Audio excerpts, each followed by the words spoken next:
Voici une vidéo sur les manifestations naturelles de l'énergie. Tu peux surligner dans ton manuel conquête, aux pages 169 à 180. Tu dois compléter tes notes de cours à l'aide de cette vidéo.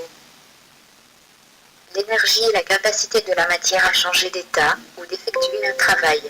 Nous avons déjà vu quelques sortes d'énergie, telles l'énergie chimique fournie par la nourriture, l'énergie solaire fournie par le soleil et l'énergie éolienne fournie par le vent. On dit qu'une ressource est renouvelable lorsqu'elle n'est pas détruite par son utilisation ou lorsqu'elle peut se renouveler aussi vite qu'elle est utilisée. Par exemple, le soleil, la biomasse, le vent, l'eau et la chaleur du sous-sol sont des énergies renouvelables. Le soleil fournit l'énergie solaire. Il permet la photosynthèse, le cycle de l'eau et la production d'électricité. La biomasse fournit de l'énergie thermique ou électrique grâce à la combustion de la matière organique contenue dans les déchets.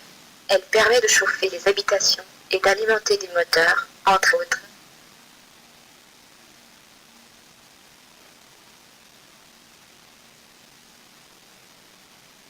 Le vent est causé par la répartition inégale de l'énergie solaire sur la Terre et par la rotation de la Terre.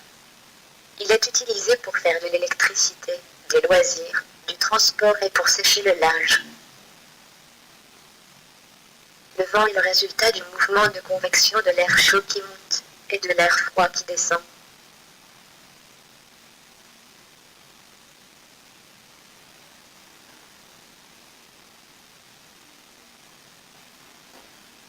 Le vent est le résultat de ce mouvement continuel de l'air, causé par le réchauffement inégal de la Terre par le Soleil.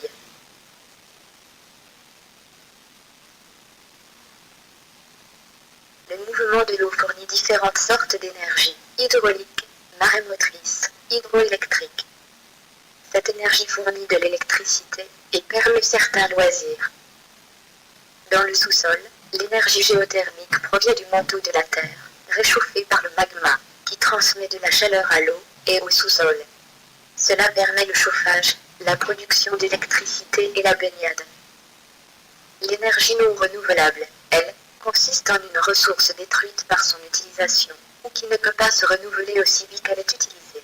Les combustibles fossiles et l'énergie nucléaire sont des exemples. Les combustibles fossiles sont issus de la décomposition de la matière organique pendant plusieurs millions d'années. Le pétrole, le charbon et le gaz naturel sont des combustibles fossiles. On les utilise pour le transport, le chauffage et l'électricité. Finalement, les noyaux de certains atomes qui libèrent de grandes quantités d'énergie nucléaire. Cela sert à la production d'électricité, ainsi qu'à la confection de bombes. Created using Powtoon.